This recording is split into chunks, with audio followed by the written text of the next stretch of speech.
Yes, sir. This one has my studio. Welcome to another.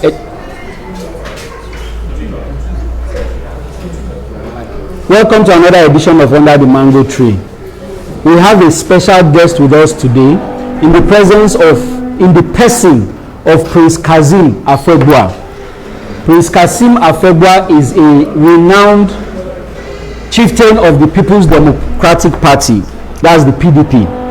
Prince Kazeem Afegbua is a former commissioner of information in Edo State, and he was a one-time spokesman for PDP Presidential Campaign Council in 2019 presidential elections. Welcome, Prince. It's a pleasure. It's good to have you on the show. Thank you very much. Prince, you are not you are a controversial figure in the sense that most of the pronouncements you make generally run against what people expect. I recall that in after around 2018, you were even declared wanted by the IGP of police over some comments you made. Can you give us an insight into what exactly transpired then? Well, thank you very much. I think the word controversial is somehow just that I'm a man who likes to speak the truth to power. No matter how bitter, no matter how uncomfortable certain persons may be. I don't like to swallow hook, line, and sinker what is being dished out as directives from other parties or persons. In 2018, you were right, February 5th to be specific, I was declared wanted by the IGP for issuing a statement on behalf of my principal, General Ibrahim Babangida, former president of the Federal Republic of Nigeria. And they felt uncomfortable with the contents of that particular statement. But by the time I got to the headquarters of Nigerian police, they had saw a publication where General IBB endorsed the statement as coming from him. I was just a spokesman. So I didn't waste time, about 10 minutes. They said I should go, there's no problem. The SSS also invited me, they interrogated me. I wrote, I endorsed the statement and also confirmed that it was coming from the former president. I left.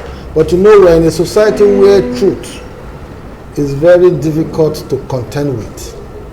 Just like people say, they say truth is sacrosanct, conscience is an open wound, only truth can heal it. Yes. And so, to that extent, whenever I'm faced with scenarios or situations where my conscience is at issue, I like to speak out, I like to own up, I don't like to be gagged. I like to speak to issues.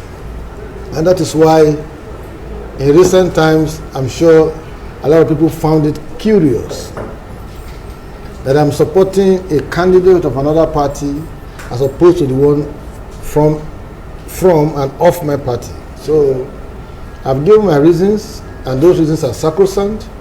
People have not attempted to interrogate the issues.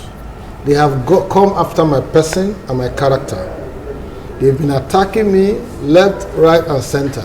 But it's okay. It's a free world. Democracy allows for all manners of robust engagement, yabis, insults, and what have you. But what is key is the fact that you cannot rewrite democracy and you cannot redefine democracy to be a Nigerianized democracy. To suit whatever narrative you... All the bestialities, inanities, shenanigans that are peculiar with our own brand of democracy. I've read a lot of literatures about civilized democracy. I've seen persons of other parties supporting candidates of other parties. Colin Powell is a good example. He supported Obama, even though he's a Republican. A lot of Republicans now supported Joe Biden, of a Democrat, because they found Donald Trump of not representing the interests of the Republicans and by extension the American Federation, as it were.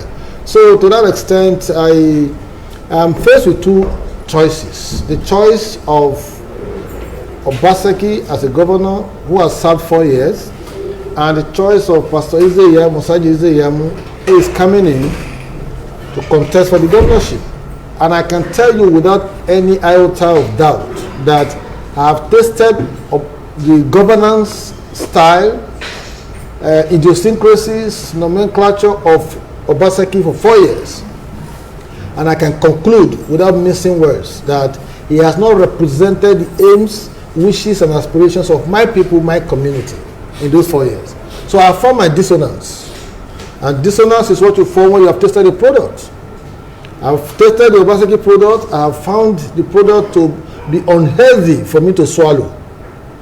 I need to look elsewhere, and the only option I have is Pastor Osagie Ezeyemu, whose subliminal humility, candor, style, and ability to reach out to a wide range of persons and all of that is what you need in leadership position to be able to connect all the centrifugal and centripetal forces to be able to strike at the right call.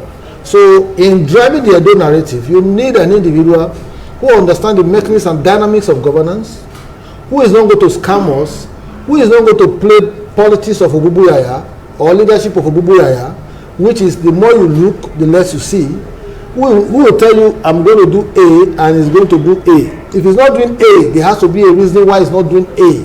Not when you run a government of opaqueness, shrouded in secrecy, and there is no accountability, there's no probity, there's no transparency. So when you are faced with such scenario, you have no option but to look elsewhere. So I am looking at the direction of Osagie Ezeyemu. Rather than remain in PDP and stay there and be nursing my wounds and be playing the role of a saboteur internally without making noise, I decided to free my conscience to speak out. And come out clearly with your position. Yeah, so that my followers, my supporters will know exactly where I belong. My community is very dear to me. I don't have silver, I don't have gold. What I have is what I will render them. But that is ability to connect with person who can bring development to the community. Ladies and gentlemen, we are under the mango tree. And our special guest today is Prince Kazeem Afegbua. We are discussing Edo 2020 gubernatorial elections, and this is a one-on-one interview with the Prince. Sir, I'm happy that you mentioned discussing the issues. So I want us to distill these issues that have made you come out of your party and support the candidate of another party. In a previous interview, let me paraphrase what you said. You said, I prefer Ezeyemu because of his comportment, diligence at delivering responsibilities, sense of organization versus Obaseki's blackmail, pretense, and sanctimoniousness. Please, can you tell us how you have been able to arrive at the differences between Pastor Ezeyemu and Godwin Obaseki? I think you will give me the credit of understanding the intricacies of politics of Edo State. I served 4 years under Adams Oshiomhole as spokesman, Commissioner for Information in the later part of the government. I have traveled around all the 18 local governments. I can speak to programs, policies, that we were able to put in place. And when I compare that era with what obtains now, I see a sharp difference. The difference is bound to exist, but what should be constant is the deliverables. What has this government delivered to the extent that I was able to clap for it or mount the rostrum, to celebrate it? Well, of course, I've seen a few paintings of old buildings in Benin Central District. I've seen a couple of buildings being built, but I have not seen legacy projects, a part of which formed the basis for the Obaseki governorship in 2016. He did promise that he was going to create 200,000 jobs. Mind-boggling when he made the statement, but he said it was achievable. Good reasoning. He also did promise that he was going to create build 1,200 houses in his first 4 years. He has delivered on 50. The 200,000 jobs that he promised, Edo cannot see those jobs. It is not the business of government to be in business, but it is the business of government to create an enabling environment to make enterprises at the individual and the collective level to flourish so that they can pursue their legitimate aspiration on a daily basis without inhibitions. And to achieve such a conducive environment to drive business, security is key. Every Edo person will know that there is gross insecurity in Edo State. So, how do you create an enabling environment that will drive enterprise, that will naturally stimulate employment? That is left to be seen. So rather than creating 200,000 jobs, it has created more than 200,000 problems for us. And the facts speak to themselves. Every month, the government takes about 600 to 600 plus in security vote. That is not an issue. It's captured in the budget. And in all of this, how much of that do you give to police, DSS, civil defense, and immigration? A pittance. And when you do that, it becomes ad hocism and tokenism. And once you get to that realm in the dynamics of governance, it means that you are not ready in the first place to even do it. You are just following, just trying to show that, okay, just take. And when you address issues of insecurity in such a manner, you are going to be getting the results that we are getting all over the place. Kidnapping is rife in Edo State. Killing is rife in Edo State. Armed robbery is rife in Edo State. Crimes and criminalities abound. And to that extent, how do you set up companies and businesses that to create the platform for you to employ Edo people? You promise 1,200 jobs. Fantastic idea. How much of it have you been able to deliver in 4 years? Only 50. And yet you want to tell me that you have done so well in 4 years, despite the huge allocations you have been getting from federal and internally generated revenue? You promise one health center per ward. That's 192. 192. You know, in 4 years, they say you have delivered on 20. That's just, you know, an insignificant percentage when you look at the whole figure he promised. You chase away 14 Edo lawmakers who are duly elected by Edo people. You chase them away. You don't want to inaugurate them. And you are running an assembly of minority rule. It is an abnormality in a democracy. You don't have minority rule and anybody will celebrate you. How can 10 members be running the assembly? As we speak now, 4 have pulled out, only 6-member assembly. And they are making laws for the good governance of you and me as Edo people. No, that is not what democracy admonishes. So to that extent, I am worried that the present government has taken government to a ridiculous extent, to a comic height, such that we now celebrate inanities, shenanigans, and bestialities as if we are coddling our loved ones. It shouldn't be. Once you see a government that's celebrating competencies in certain areas, tolerates inanities and put out all its strength and energy to frustrate individual and collective aspirations, it kills the very soul of the state in allowing people to free up their mind to do what they want to do for their legitimate income. So to that extent, I have seen in Governor Obaseki a man who preaches what he doesn't practice. And so for that purpose, I see that as clear-cut blackmailer. And I want to be proven wrong. When you preach over sanctimonious, it means that, you are so morally upright that, everything falls in place. You accuse APC people of disturbing you to share government money, which is a lie anyway. And when you got into PDP, it became another story all of a sudden. Within 24 hours, you were given the ticket of the party after certain negotiations and after certain waters have passed under the bridge. That is something that I even want us to interrogate, please. What exactly is the cost of that defection?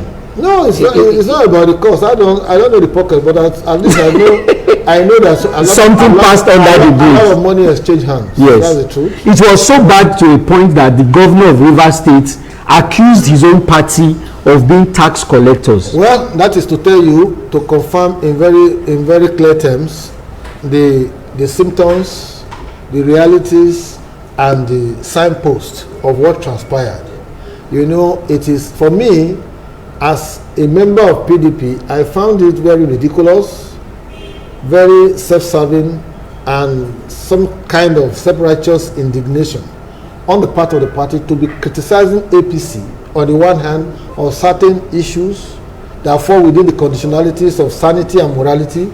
Then you turn around to embrace a man, within 24 hours you make him the candidate of the party, whereas you had initially 3 months ago scored him F9 in all the critical sectors of the Edo economy. Yes. Health, housing, infrastructure, security, employment generation, and all the likes. So how do they reconcile it now? That's the question that is nagging me, and because I wouldn't want to be bogged down by that particular question, I decided to open up and say, no, wait a minute. We can't accuse a man of scoring F9 in all these areas.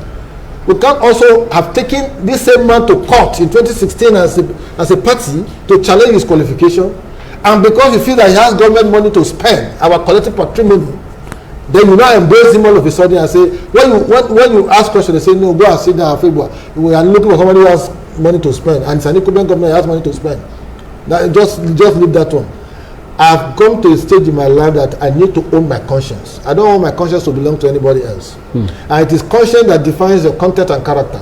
I've read all manners of commentaries against me, people calling me names, I'm a mole, I'm this. If I want to play the role of a mole, I will remain quiet.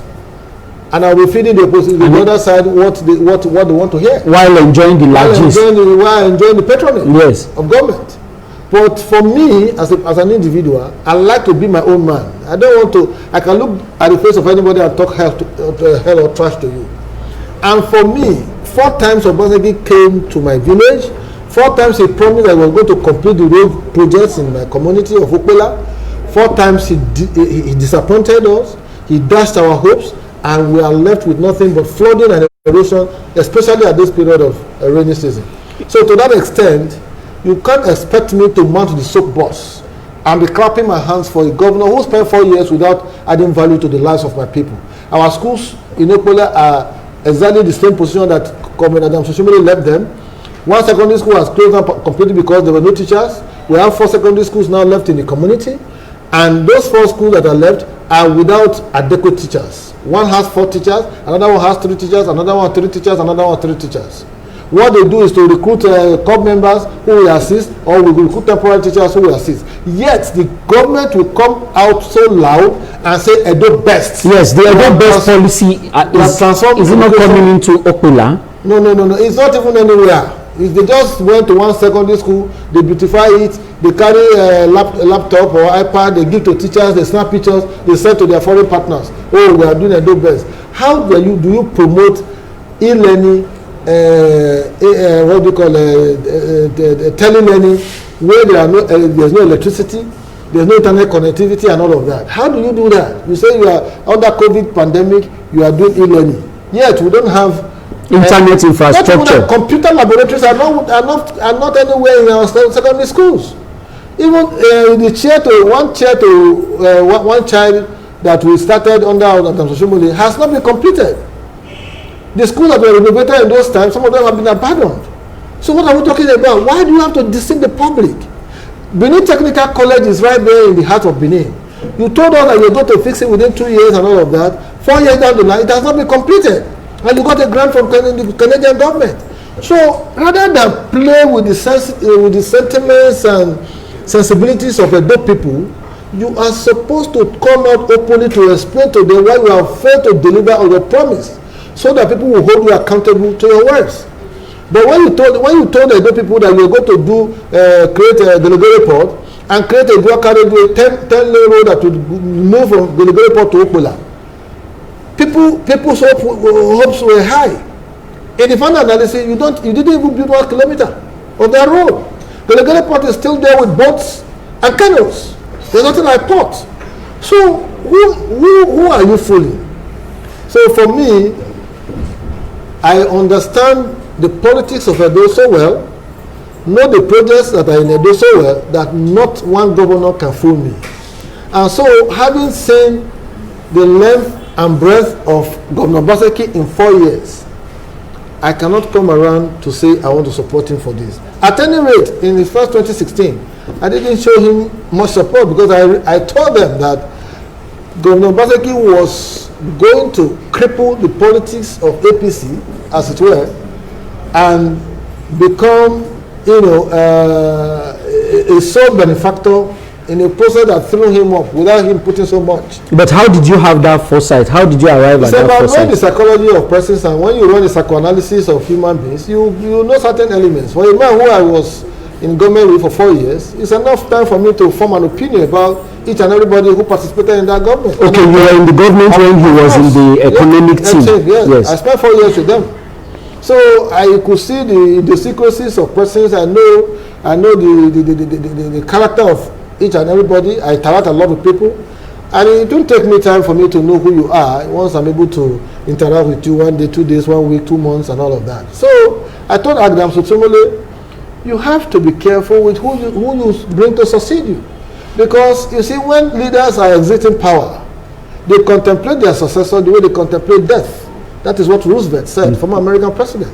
Because you'll be looking at, will this man touch my policies? Will he change my policies? Will he come after me? Will he probe me? Some continuity. All manners of it. Is he going to sustain my legacy projects?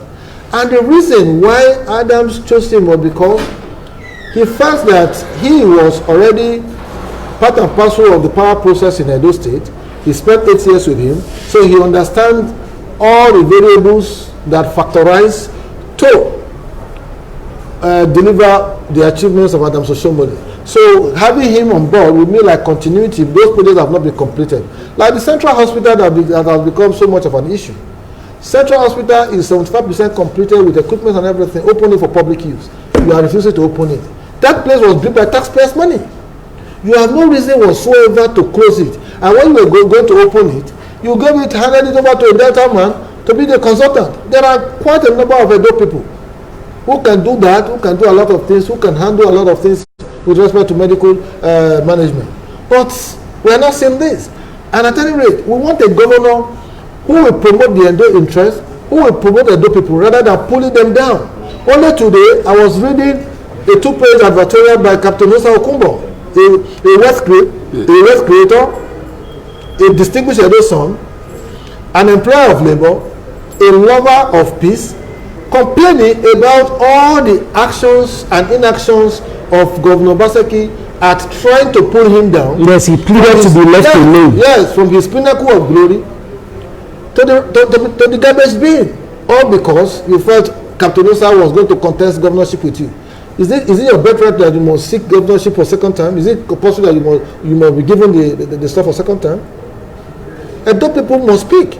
So if such a man, if you want to cripple such an employer of labor, then who are you going to promote to help the youth out there to generate employment?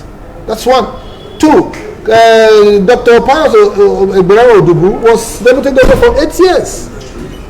He served meritoriously to the best of his ability. He deserves his pay. Civilians' pay is captured in our laws. He was living, you didn't pay him civilians till death. He was nominated to be chairman of NDDC board. You decided to frustrate him, and in the process petition and did all manners of things to ensure that that board was dissolved. Victor Ekato, another palace chief, reputable Edo son, also got appointed as commissioner of NDDC in the board. He also lost the opportunity. So by the time you are fighting everybody, Adams Oshomole, a distinguished Edo son, chairman of APC, you fought until he was suspended, and at the end of the day, he lost the opportunity. What is the place of Edo in the scheme of national politics as we speak today? I can't see any. I can't see anybody out there speaking for us. Because the governor is selfish, he's only interested about himself. It's me, I, and myself, than pursuing or promoting the Edo interest. If you are crumbling Captain Musa on one side, Egberawo Odubu on the other side, Victor Ekato on this side, and Oshomole on this side, who is left on the national scene that can make case for us in a Nigeria with several ethnic configurations, such that governors go out there to see what they can bring or attract to their community? So you don't expect me to support such a governor. But the governor claims, or his opinion of what is happening is that he's fighting godfatherism. No, he couldn't have been fighting godfatherism. We know what the issues are. I'm an insider in Edo politics. I don't need to be told stories. When all of these issues were coming up, I took opportunity to meet with the governor on 3 occasions.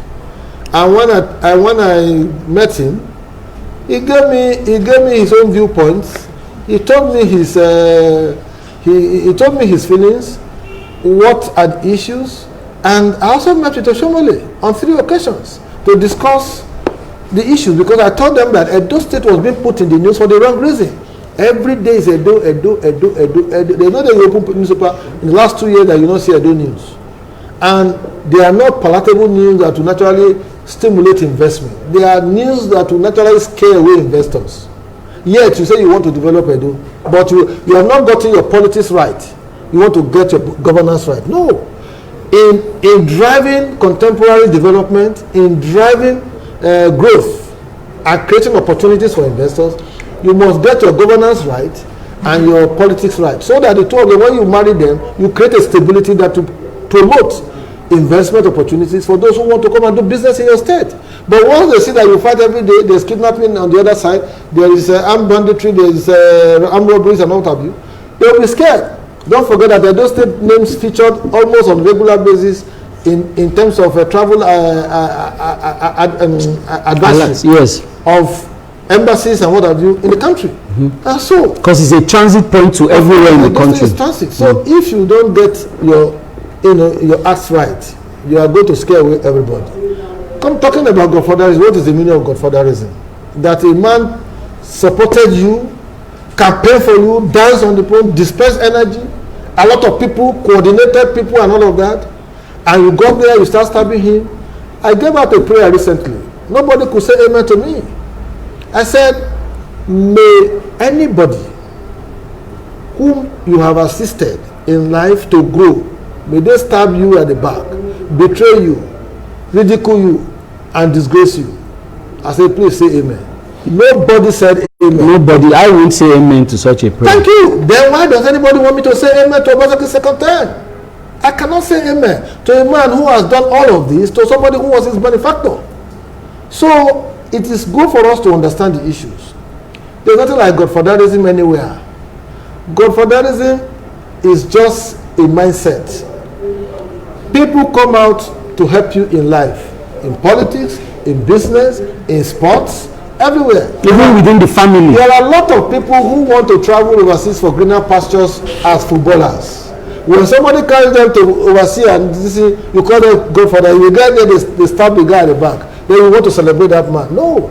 The fact that you have made a lot of illicit money, you now think that you have money, you have power, and you can ride roughshod on anybody to disgrace them, to ridicule them, does not make you a superhero. No. It reduces you as a man of little mind. That is why for me, in this 2020, I have a choice between good and bad. And I'm old enough to discriminate between what is good and what is bad. So I'm supporting the good and I'm leaving the bad. Ladies and gentlemen, we are under the mango tree. And our special guest today is Prince Kasim Afebua. He is a chieftain of the PDP and he has come out openly to declare his support for Pastor Osagie Ize-Iyamu in the 2020 gubernatorial election. We are trying to distill the issues that have made him come out so forcefully in this opinion. Prince, I want us to go back to your own constituency, Okpela. I remember in one interview that you granted, you pointed out that Okpela contributes substantially to the internally generated revenue of Edo State. Very well. You pointed out some of the minerals that are mined there and some of the industries that are there and the jobs that have been created. What is the relationship between Okpela and Edo State government currently? Well, the thing is that we are presently without a king. No thanks to the taciturn approach and the neglect of government at taking into consideration the position of our kingmakers. Secondly, Okpela has one functional cement factory, Boa Cement, and another one, Dangote Cement, that is almost nearing completion. All of this brought about by Adams Oshomole when he was in government. Okpela is divided into 2 parts. You see, when you are traveling across, there's a road that cuts it into 2. On the right hand side, you have Afokole and some other communities. On the left hand side, you have Okugbe, Awuyemi, and all of that. On this other right hand side, Adam Soshomole was able to fix their roads before he exited office. This other side are presently without roads. If you see the road in that community, particularly during this rainfall, there's too much of flooding, too much of erosion, almost cutting the road that is leading to our community, other communities off. I personally met Governor Obaseki on 4 occasions. He came for my mother's burial for 40 days prayers when she died. He came when I lost my cousin to kidnappers when he was shot, former local government chairman Circle East, Suleiman Afegwa. He came for condolences. He promised that he was going to fix our roads when he saw the palace situation of those roads. He came when our king died, 40 days. He announced to the whole world he was going to construct that road and name it after our late king. And he came to do an inspection of Boa at some point where our boys became agitated and tried to barricade his entry. When he left, he arrested 3 of our palace chiefs. He declared 104 youths wanted. 104? Yes, 104 youths of Okpola wanted. So Okpola youths were no longer sleeping in their homes. They sleep on top of the trees, they sleep in the farms, and what have you. I saw it as something that would not encourage or promote peace and stability. I left Abuja, came to Benin, met with him, and pleaded with him, met with the Commissioner of Police. This is after the 4 visits that you mentioned. Yes. So when I met all these people, I said, let me intervene in the issue of Okpola. I will take it upon myself to speak to the youths. They listen to me a lot because I know I won't deceive them. I met them on 4 occasions. And the 4th occasion, I hosted them to a lavish party at my place. And they all agreed that they were going to behave themselves. I acted as a guarantor for all of those 104 youths, even though I do not know majority of them's parents and their character and conduct. But being an Okpola, I was too ready to be there for them. After that, I wrote a report, what to be done, and I submitted to the government on my own, unsolicited. So, after some time, we also made an effort to close down Boa Cement. And I said, no. This was after your intervention? After that intervention, this one I'm telling you just last year here. You made an effort to close down Boa Cement. Final thoughts. What is the advice you have to your team? Reach out and tap to your friends, corporate bodies and all of that to come to Edo. But in doing that, you must get your security architecture right. And I have seen in that document that they are going to create Edo State Security Trust Fund, which was an idea I also discussed with Obaseki some time ago. He promised he was going to do that. I have not seen the people apart. That sense of communalism, solidarity, and sense of camaraderie that usually should exist amongst Edo persons will be defeated. No matter their political leanings. The moment you don't have that, we see ourselves as strangers and enemies in the same, cultivating the same farmland. So for me, an Osage Yamu appeals to my conscience more than anyone at this time.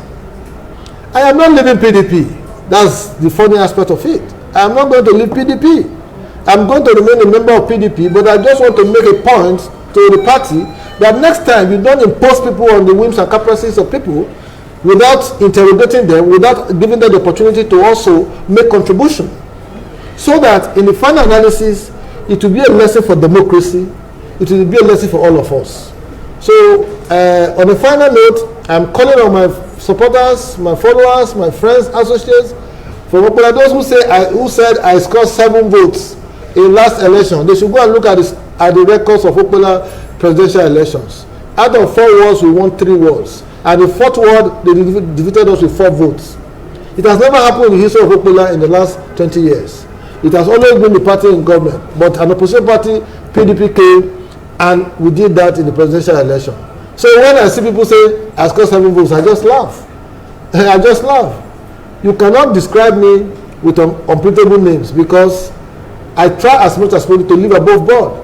I'm not driven by materialism. I'm not driven by all these money policy. People are saying money, money, money, money. They don't say to one, it's a no, it's a this. If you know me too well, you will know that I can be comfortable drinking my gari But you cannot take away my conscience from me. I will speak truth to power, no matter how bitter. Call no manners of names. Come September 19, I will mobilize people all out to ensure that we are able to deliver Osagie Ezeyamu. Ladies and gentlemen, you've been under the mango tree with our special guest, Prince Kazeem Afegbua, a former Commissioner of Information and Orientation, former spokesman for PDP Presidential Campaign Council in 2019, and currently a member of the PDP, who has come out definitively to lend his support to the gubernatorial aspiration of Pastor Osagie Ezeyamu. My name is Ahmed Mahmoudou. I was going to ask you, under the mango tree, how did you come about that? Well, the story of Under the Mango Tree, for our viewers, we heard that the Edo State chairman of ex-chairman of PDP was under the mango tree while Anselm Ojesua, yes, was under the mango tree while the meeting was going on, and then he was taking selfies. Okay. So we are under the mango tree anytime we are discussing topical issues.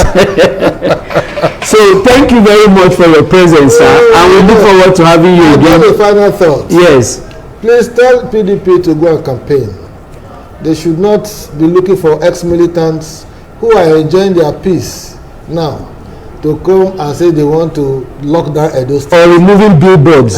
We Edo people, we are owners of the state. We are collectively going to protect and secure our environment on election day.